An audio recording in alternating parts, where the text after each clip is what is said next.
Ons gaan net uit Openbaring weer so 'n stukkie lees vanmôre.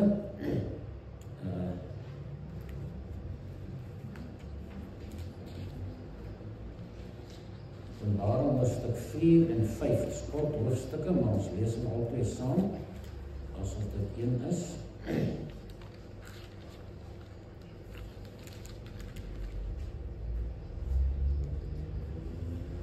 Openbaring 4 en 5.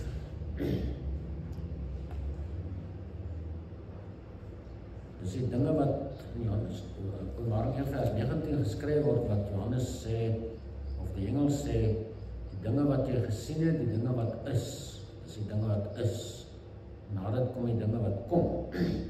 Na hierdie dinge het ek gesien, kyk, 'n geopende deur in die hemel, en die eerste stem wat ek soos 'n bassein met my oorspreek het gesê, kom op hierheen, en ek sal jou toon wat na hierdie dinge moet gebeur.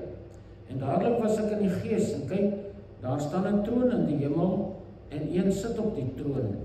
En hy wat daarop sit het in sy voorkoms gelyk soos die steen jaspis en sardius, en rondom die troon was 'n reënboog wat in sy voorkoms gelyk het soos 'n smarag. En rondom die troon was daar 24 trone, en op die trone het ek 24 ouderlinge sien sit, bekleed met wit klere, en hulle het goue krone op hulle hoofde gehad. En daar het weerligte en donderslaan stemme uit die troon uitgegaan, en die 7 vuurvakkels wat die 7 geeste van God is, het voor die troon gebrand. En voor die troon was daar 'n see van glas soos kristal, en in die middel van die troon, en rondom die troon 4 lewende wesens vol oë van voor en van agter. En die eerste lewende wese was soos 'n leeu, en die tweede lewende wese was soos 'n kalf, en die derde lewende wese het 'n gesig gehad soos 'n mens, en die vierde lewende wese was soos 'n arend wat vlieg. En die 4 lewende wesens het elkeen van 6 vlerke gehad, en hulle was rondom en van binne vol oë. En hulle het sonder ophou dag en nag gesê, heilig, heilig, heilig is die Here God, die Almagtige, wat was en wat is en wat kom. En elke keer as die lewende wesens heerlikheid en eer en danksegging gee aan hom wat op die troon sit, wat tot in alle ewigheid lewe, val die 24 ouderlinge neer voor hom wat op die troon sit, en aanbid hom wat tot in alle ewigheid lewe, en werp hulle krone voor die troon en sê, U is waardig, o Here, om te ontvang die heerlikheid en die eer en die krag, want U het alles geskape en deur U wil bestaan hulle en is hulle geskape. En ek het in die regterhand van hom wat op die troon sit 'n boek gesien, van binne en van buite beskrywe met 7 seels goed verseël. En ek het 'n sterk engel wat met 'n groot stem uitgeroep, U wees waardig om die boek oop te maak en sy seels te breek, en niemand in die hemel of op die aarde of onder die aarde kon die boek oopmaak of daaraan kyk nie. En ek het baie geween, omdat daar niemand waardig bevind is om die boek oop te maak en te lees of daaraan te kyk nie. Toe sê een van die ouderlinge vir my, moenie ween nie, kyk, die leeu wat uit die stam van Juda is, die wortel van Dawid het oorwin om die boek oop te maak en sy 7 seels te breek. En ek het gesien en kyk, in die middel van die troon en die 4 lewende wese in die middel van die ouderlinge staan daar 'n lam asof hy geslag is met 7 horings en 7 oë wat 7 geeste van God is, wat uitgestuur is oor die hele aarde. Hy het gekom en die boek geneem uit die regterhand van hom wat op die troon sit, en toe hy die boek neem, val die 4 lewende wesens en die 24 ouderlinge voor die lam neer, elkeen met sieters en goue skale vol reukwerk, wat die gebede van die heiliges is.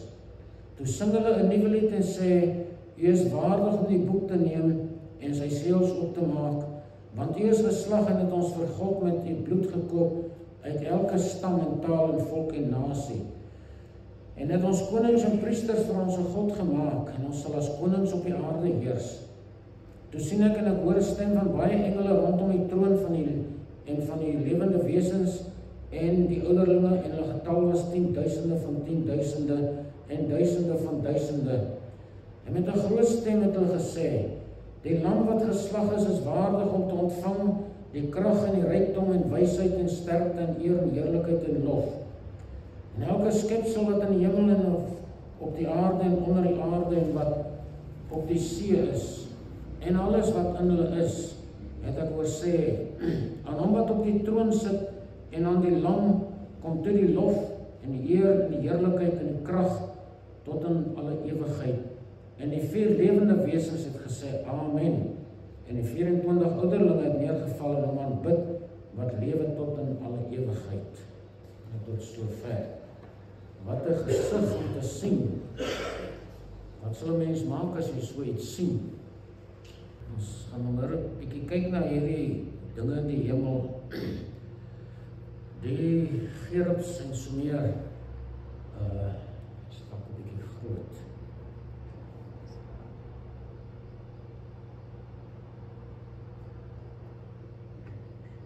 Die Bybel sê vir ons daar is wesens wat ons nie met ons oë kan sien nie. Baie meer as wat ons dink daar is. En ek gaan net so 'n bietjie daarop ingaan, omdat die boek Openbaring gewoonlik net profeties hanteer word, en dis nou dit wat gebeur, en dis wat gebeur, en dis wat gebeur. Maar die inhoud daarvan, soos verlede week, die oë van Christus, wat dwars deur 'n mens kyk, soos vurige, vlammende oë. Dis dinge wat 'n mens van net verby lees en nie aandag gee aan nie. Maar wat is agter daai oë? Wie is agter dit? En nou is ons vanmôre hier by Openbaring 4 en 5, waar ons praat oor die geesteswesens of die gerubs, wat hoofsaaklik bespreek word, maar daar's 'n bietjie ander dinge ook. So naas God en die duiwel self, is gerubs die eerste geesteswesens wat ons in die Bybel genoem sien.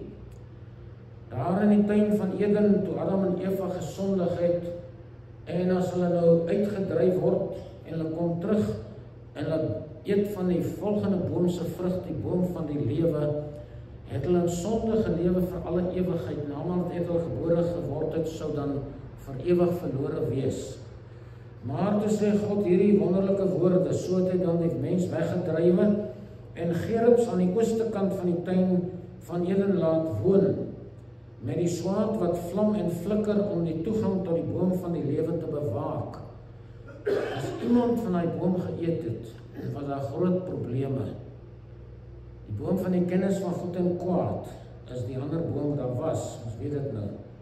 Nou, die gerubs word beskrywe op verskillende maniere. Ons gaan nou maar net deur dit loop vandag. Esegiel 1 vers 10 het Esegiel die gesig gesien. Hy sê in hulle aangesigte gelyk soos die gesig van 'n mens, en al 4 die gesig van 'n leeu gehad, en aan die regterkant en al 4 die gesig van 'n bees, aan die linkerkant ook het al 4 die gesig van 'n arend gehad. Daar was 'n tyd toe hulle so gelyk het, maar dit lyk asof daar 'n verandering gekom het met 'n nuwe verbond, dat die gerubs ook verander het, in 'n sekere sin. So, hulle word dan later ook beskryf as 4 wesens, wat ons nou hier baie van gelees het. Maar die rol wat hierdie wesens speel in die Bybel is baie diep geestelik, en dit mis ons baie keer, want dit bring baie punte by mekaar. Dis nie sommer net daar nie, dit is daar met 'n spesifieke doel. Net om so 'n bietjie daarop uit te brei, in die eerste plek, die gerubs is altyd om die troon van God. Die slim mense beskryf hulle as beskermers van God se eer, sy heerlikheid en sy majesteit. En as ons dit nou wil intrek en alles in verband bring, dan sien ons dit in die eerste plek op die verbondsark se deksel, waar die heilige dinge van God so heilig is, dat net die hoëpriester van die volk 1 keer in 'n jaar daar mag ingaan en so voorberei moet word. As hy net 'n foutjie maak, dan slaan hy dood neer. In die laaste dae die Israeliete 'n tou om sy voet gesit as hy ingaan, in vrees dat hy dit kan sterf, en hulle kan nie ingaan om uit te haal nie. Dan sleep hom uit as hy sterf. Maar nou ja, die verbondsark is ook deur gerubs toegemaak, sodat niemand daar kan inkyk en sterf nie. Die Hebreërs 9 vers 5 sê, daar bo op die gerubs van die heerlikheid, wat die versoendeksel oorskadu het, waaroor daar nie nou afsonderlik gespreek kan word nie. Hy praat van die gerubs van heerlikheid. Dis wesens wat 'n heerlikheid in hulle het, wat dit uitstraal. Want jy kan nie naby God kom as jy sonde het nie, en as jy nie reg is nie. Exodus 25 sê, maak ook 2 gerubs van goud, van die dryfwerk moet julle maak, aan die 2 ente van die versoendeksel, en maak 1 gerub aan die een end, en 1 gerub aan die ander end. Hier sien ons dat hierdie 'n besonderse wese is wat God hoog in aanskryf, en dat hy hulle so hoog aanskryf dat hulle in daai versoendeksel, nou sê die Bybel, tussen hulle uit het God met sy volk gespreek. Ons sien ook hierdie verskynsel in die tempel van Salomo wat hy gebou het, dat die gerubs daar ook 'n groot rol gespeel het. Nou, 1 Konings 6 sê, verder het hy in die binneste vertrek 2 gerubs gemaak van olivenhout, 10 el hoog. Dis groot goed wat hy daar gemaak het, baie hoog, 10 el is beslis hoër as hierdie dak. En hy het hulle daar gesit, om te wys dis die beskermers van hierdie heiligdom van God. So gerubs het 'n besondere rol wat hulle speel. Verder sien ons dat hulle dien ook soms as 'n troon vir God. In Esegiel in besonder ry God op die gerubs. Maar as ander plekke ook wat dit sê, Psalm 80 sê, o herder van Israel, hoor tog u wat Josef se skape lei wat bo oor die gerubs troon, verskyn in ligglans. God kom altyd saam met hulle, of hulle kom saam met hom, om vir die mense te wys hoe heilig is die dinge daarbo. Psalm 99, die Here is koning, laat die volke bewe. Hy troon op die gerubs, laat die aarde sidder. So hulle is altyd daar om God se majesteit te bevestig. En dis wat ons ook moet doen in ons lewens, om God se majesteit en heerlikheid te bevestig. En dis heiligmaking. Jesaja 37 sê die Here, o Here van die leerskare, God van Israel wat op die gerubs troon. So dis 'n besonderse wese hierdie, dat God op hulle sit en hy ry op hulle. Esegiel 10 sê, en die heerlikheid van die Here het van die drempel van die huis af weggetrek en bo op die gerubs gaan staan, toe God uit sy Shekinah heerlikheid uit die tempel gaan, toe gaan het bo op die gerubs en het bly daar. Nou hier in die nuwer tyd van die geskiedenis lyk dit asof hierdie gerubs 'n ander vorm aangeneem het, en in Openbaring wat ons nou hier gesien het en gelees het in die Bybel, is daar 4 persone wat gerubs genoem word. So hulle is baie betrokke aan die groot verdrukking, want is hier waar die meeste van hulle gelees word in die Nuwe Testament. Openbaring 6 vers 1.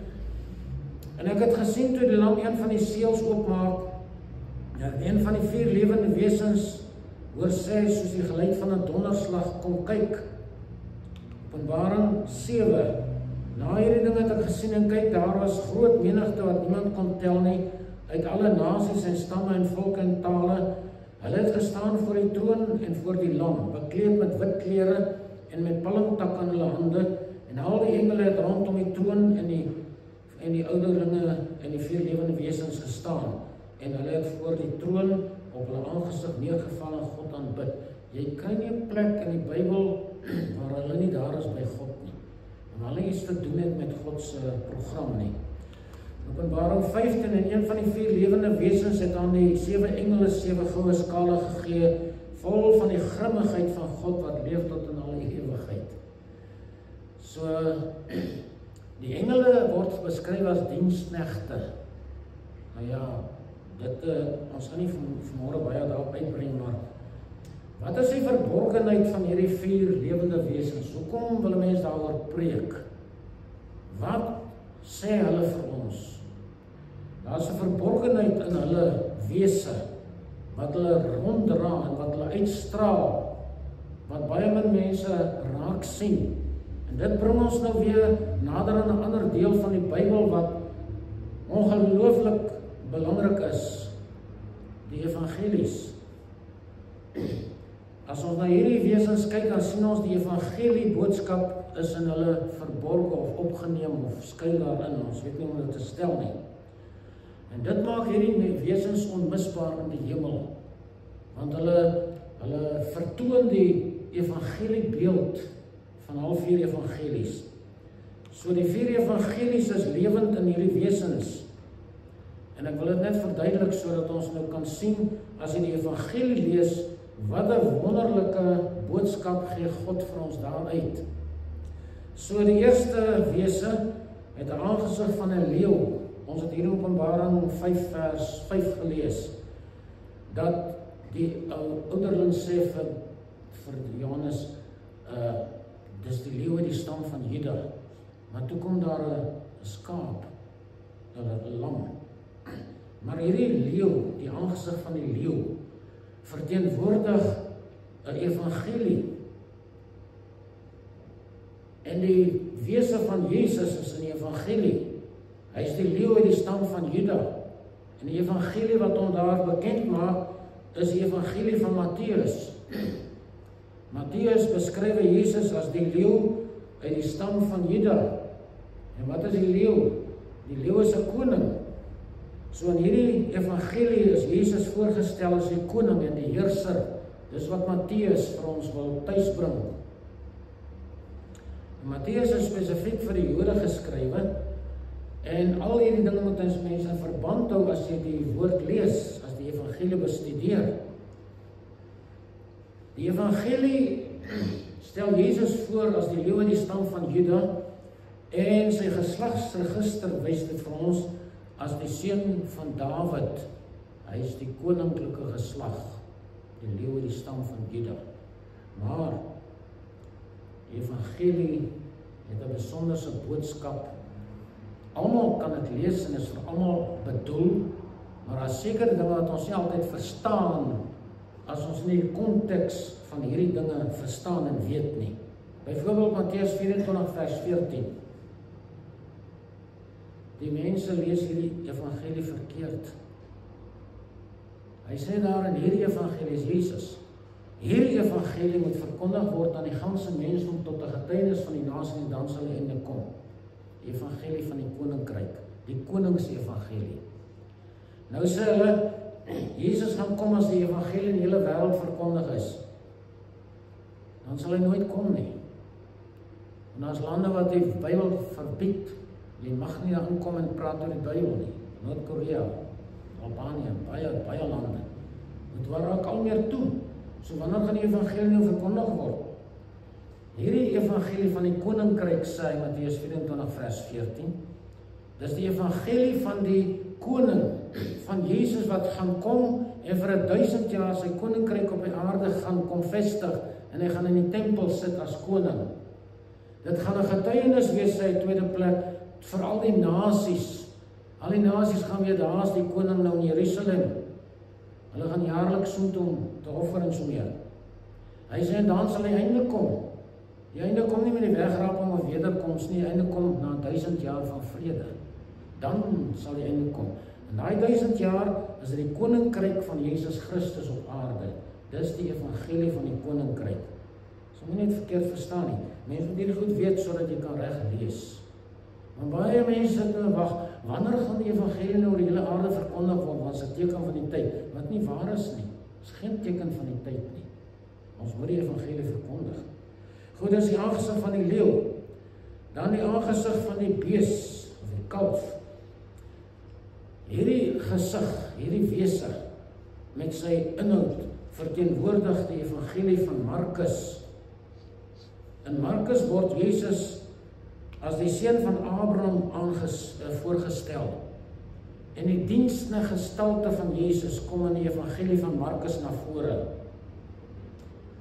En daar sien ons die bees, die werker, die krag van 'n os of 'n bees kom na vore. En as jy die evangelie van Markus reg studeer, dan begin dit tot jou deurdring dat God wil jy moet sterk wees. Jy moet veg, jy moet werk. Jy moet aanhou tot die einde toe. Markus draai nie doekies om nie, hy paai nie mense nie. Hy sê vir jou, jy moet gaan. Dis 'n sterk evangelie. Nou, die dienstig gestalte word voorgestel in Markus 10 vers 45. En as ons nou kyk na die gesprekke in Markus en die doel waarvoor hy geskryf is en op wie gerig is, hy is aan die Romeine spesifiek geskrywe, sodat hulle Jesus kan sien. as 'n groter vors as hulle ou vorste. Hy is 'n krag. Hy sit nie in 'n huis en gee bevele nie. Die Caesars het gesit en hulle heeldag net geplesier. Maar hier kom iemand wat sterker as hulle is na vore, as jy die evangelie lees. En sê hulle is niks in sy oë nie.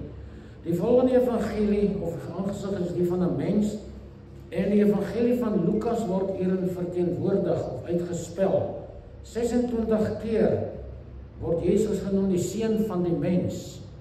En as Lukas 19 vers 10, wat ons almal behoort te ken, staan daar, want die seun van die mens het gekom om te soek en te red wat verlore was. Dit is sy sending as die seun van die mens om te kom red.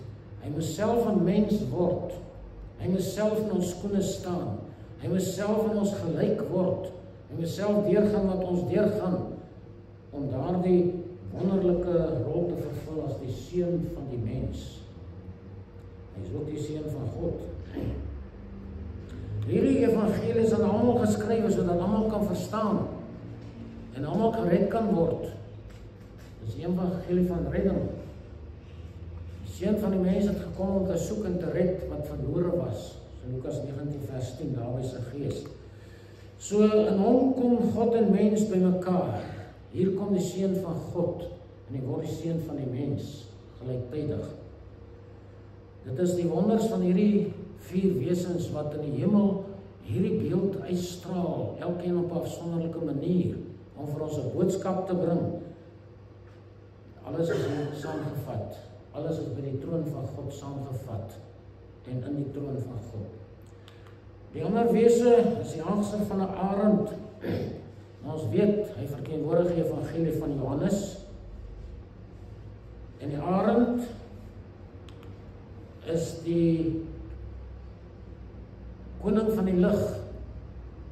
En in die arend se geval word die godheid van Jesus uitgebeeld. Jesus as die seun van God en as God self. En vir wie is hierdie evangelie geskrywe, wonder ek? Of iemand gaan sê. Hy is vir die kinders van God bedoel, hoofsaaklik. Almal kan hom lees, almal kan geseën word en gered word daaruit. En daar word wedergeboorte beskrywe. Maar jy wil wedergeboorte eers verstaan as jy het klaar ervaar het. Dis vir die kinders van God geskrywe. Spesifiek. So as jy wil geestelik groei en sterk word in die gees, dan moet jy hierdie evangelie bestudeer en die wonders van die Heiland daarin sien, so spesifiek vir God se kinders. Ja, dit is hierdie 4 lewende wesens se rol en doel en samestelling en werk, wat ons dit ook al wil noem. Daar is ander engele ook, ek gaan nie baie oor praat nie. Engele in Openbaring. Nou, besonders is, anders as sommige engele, het Gerubs en Serafs in die name nergens nie. Die engele het meer met die mens te doen, en daarom het hulle name aan ons bekend gemaak.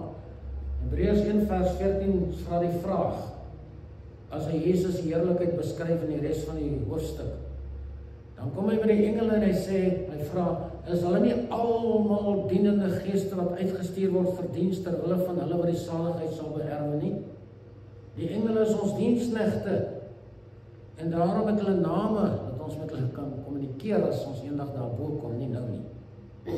Moet nooit met 'n engel praat as hy jou verskyn nie, want dit gaan dan dalk 'n engel van die lig wees, soos die Satan, wat homself verander in 'n engel van die lig. Jy moet baie diep geestelik wees voor jy met sulke wesens kan kommunikeer. So, die bekendste engel is die hartsengel Michael, die vors van Israel. Hy is spesifiek aangestel oor die volk Israel. Hy is die sterkste engel in die hemel. Hy is nommer 1, Gabriel is nommer 2. So Daniel praat van hierdie engel, nogtans sal ek jou te kenne gee wat daar geskryf is in die boek van die waarheid. En daar is een wat hom saam met my dapper gedra het teen julle nie, behalwe julle vors Michael. Daardie hoofstuk is 'n besonderse hoofstuk. Daar was oorlog in die hemel. Daniel het gebid en hy kry nie antwoord nie. En skielik kom 'n engel deur na 21 dae. En die engel sê van Daniel, Daai dag toe jy gebid het, is jou gebed verhoor, maar 'n klomp goed het my gekeer, 'n engel het my gekeer, en vir 21 dae het ons geveg, dat ek kon deurkom, en toe sê hy, niemand het my gehelp nie, behalwe Michael. Michael moes die engel gaan help om met die boodskap na Daniel terug te kom. So, daar is groot wonderlike persone in die hemel. Openbaring 12 sê, daar het oorlog in die hemel gekom, Michael en sy engele het oorlog gevoer teen die draak, en die draak en sy engele het oorlog gevoer. Dis Openbaring 12, hoofstuk op sy eie. En daar kom oorlog in die hemel, dit is op pad, daar is altyd oorlog vanaf Satan gesondigheid, maar hierdie beskryf nou 'n toekomstige oorlog wat kom, Michael en sy engele. So, daar is meer betekenis van engele, as wat ons soms dink, baie meer. Daar is meer as een betekenis ook van die engele in Openbaring. Daar is byvoorbeeld werklike engele, soos ons gesien het al, in Openbaring 1 vers 1, die openbaring van Jesus Christus wat God hom gegee het om aan sy diensknegte te toon wat gou moet gebeur, wat hy deur die sending van sy engel aan sy diensknegt Johannes te kenne gegee het. So, engele word op verskillende maniere genoem. Die tweede een, leraars van die gemeentes, in Openbaring word ook engele genoem, as jy Openbaring 2 en allerlei tot hoofstuk 3 se einde lees. Skryf van die engel van die gemeente in Efese, dit sê hy wat die 7 sterre in sy regterhand hou, wat wandel tussen die 7 goue kandelaars, die gemeentes. Die engele, of die engel beteken boodskapper, en dis ook om 'n predikant of 'n wie ook al daai tyd engele genoem is, boodskappers. Dis wat 'n engel is in die oorspronklike taal. Maar sekere bose geeste word ook engele genoem. Openbaring 9 vers 11 sê, en hulle het as koning oor hulle die engel van die afgrond, sy naam in Hebreëus Abaddon, en in Grieks het hy die naam Apollyon. So engele het verskillende name of maniere waarop hulle aangespreek word, en daar is verskeie soorte van engele, goeie engele en bose engele. En Satan ken die storie, waarom sê 1 Korintiërs 11, 2 Korintiërs 11, die Satan doen homself voor as 'n engel van die lig. Hy kan hom sy wese verander, dat hy vreeslik mooi is, soos 'n engel van die lig. En dan sê hy in vers 12, geen wonder dat sy diensknegte dit ook doen nie. Daar's mense wat voorkom as engele, so wonderlik is hulle. En dit kan mense wees wat baie verander doen, maar wat is die inhoud die binnekant en hier? Wat dra hulle in hulle rond? Satan kom as 'n engel van die lig. Daar is van sy diensknegte, baie van hulle wat op die kansel staan, wat ook so is, kom voor as baie heilig en normaal. Maar die binnekant is dinge nie reg nie. Ek wil net so 'n bietjie praat oor 'n ander engel van Openbaring 10, 'n baie groot engel.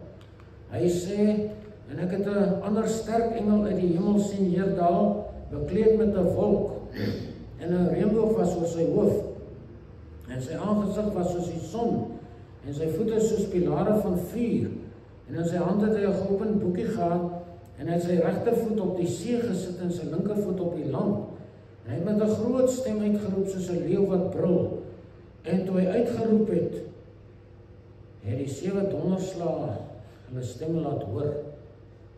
Is 'n verskriklike persoon. En vra ons, is daar regtig sulke wesens? Sy een voet is op die strand, en sy ander voet is daar in die see. So hy moes seker 20, 50, 100 meter hoog gewees het, hierdie engel. Dis maar net om te verduidelik, daar is groot goed in die hemel. Nie net sulke goedjies wat ons dink so groot soos ons is nie. Daar is magtige engele. Daar is magtige duiwels ook. Ek wil net vir een geval vertel. Daar is 'n dogtertjie wat die lupus virus het. Nou lupus is 'n wolf, né? En jy kry dit op 'n stadium dat die wolfgees, 'n bose gees, lupus gees, so 'n persoon se lewe oorneem, en dit het die dogtertjie getref. En ek word toe geroep soontoe in Potchefstroom. En sy en haar ma's daar in verskriklike hysterie. Hulle sê hierdie wolf is hier rondom hulle. Hulle sien die gees wat die kind tuister. En die kind se lewe is gedreineer, sy is besig om te sterf. En ek het nog nie eens in die huis aangekom en gaan staan in die voorportaal en daar staan die dogtertjie langs my en die ma staan langs my. En die dogter begin gil en sy skreeu en die ma begin skreeu en gil. En sy sê hier is hy. Hulle kon die ding sien daai stadium. En die wolf ding storm hier by my verby, die lupus. En hulle twee gryp mekaar in hulle hardloop kamer toe en hulle gil en hulle gaan te kere. En ek roep hulle, ek sê, wat gaan aan? Hoekom skreeu hulle so? Die ding is ons weg, ek het hom uitgedryf. Hulle sê, nee, hier langs jou staan 'n ander een. Sy voet staan langs my en sy ander voet staan oor kan die straat. En hy lyk so 'n krokodil met skubbe op, met 'n krokodilkop. En hierdie twee het hysteries geraak toe hulle die ding sien. Toe vlug hulle en hulle gaan skuil in die kamer en ek is toe alleen daar met die ding. Maar sy een voet was hier by my en oorkant die straat, aan die ander kant staan sy ander poot. En hy's hoog. Nou met sulke dinge veg kinders van God, die soldate van Christus. En hy kom my seker vergrys daar, maar die bloed van die lam is sterker as hy. Amen. So, dan kom ons net gou by iets anders, die 4 rooi draak van Openbaring. In die Bybel word na drake verwys as werklike wesens, maar soms ook as simbole en sisteme van die boosheid. Jesaja 27, en met hierdie wese het ons ook al te doen gehad in bevryding. In die dag sal die Here met sy harde en groot en sterk swaard besoeking doen oor die Leviathan, die vinnige slang, en oor die Leviathan, die kronkelende slang. En hy sal die draak doodmaak wat in die groot water is. God se woord praat van drake. Nie net hier nie. Daar's drake oral. En dan lag ons se mense wat sê, daar's drake en ons verstaan nie die goed nie, maar watter rol speel die goed? Openbaring 12 vers 3 sê, 'n ander teken het in die hemel verskyn en daar was 'n groot 4 rooi draak met 7 koppe en 10 horings en op sy koppe 7 krone. Hierdie goed is nou besig om te gebeur op die aarde. Ons is by Openbaring 12, waar die wegraping van die bruid gaan plaasvind en die groot verdrukking ook gaan oorneem en plaasvind, en dan gaan hierdie goeders aktief raak. En hulle is aktief, maar hulle gaan aktief raak in daardie tyd, soveel so, dat God moet ingryp om hierdie aarde te red. Die Babylon stelsel, drake word ook stelsels genoem.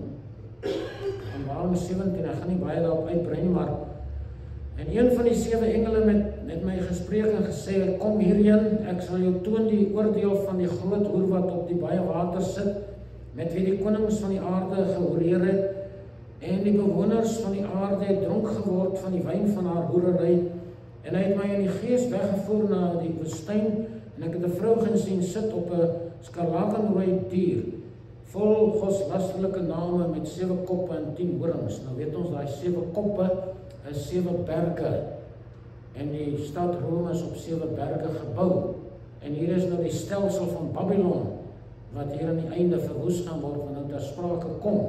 Die Babylon stelsel word vergelyk met 'n draak. Nou kyk, hoe lyk dit? Hier is die gemeenskapssaal of die kerk in daar waar die paus sy dienste hou, met die vorm van 'n slang se kop, binne het die slang en sy tande steek daar uit, en jy kan dit baie duidelik sien, en lyk net so, en dit is wat agter hierdie dinge skuil. En mense hang dit aan. Hierdie nuwe paus word vreeslik opgehemel omdat hy goeie goed sê. Maar ons sal sien wat gebeur. Openbaring 17 sê, en ek het my uitermate verwonder toe ek haar sien. Toe sê die engel vir my, waarom moet jy jou verwonder? Ek sal die verborgenheid van die vrou vertel, van die dier met die 7 kop en die 10 horings wat haar dra. Hier kom die verstand wat wysheid te pas. Die 7 koppe is 7 berge waar die vrou op sit. En die vrou wat jy gesien het, is die groot stad wat heerskappy voer oor die konings van die aarde, die Romeinse kerk.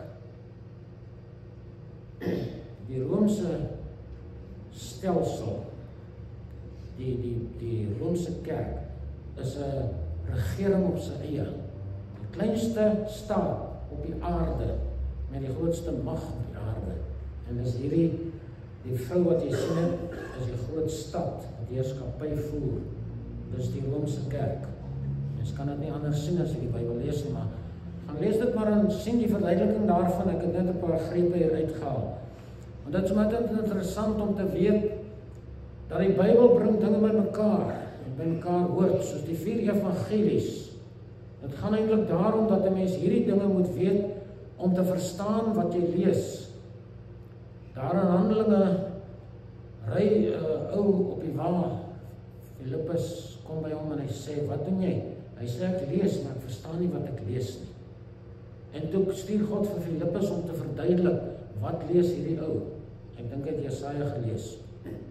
So is dit met ons in die kerk ook. Ons moet dinge verstaan om op dieper vlak te verstaan wat ons lees. Maar die Bybel is wonderlik. Ons kan jare daaroor praat. Hier is maar klein in vergelyking met die grootheid daarvan. Mag die Here ons genade gee om sy woord lief te hê. Veral nou dat ons dit nodig het in die laaste dae om staande te bly teen die liste van die duiwel. Die Here seën u.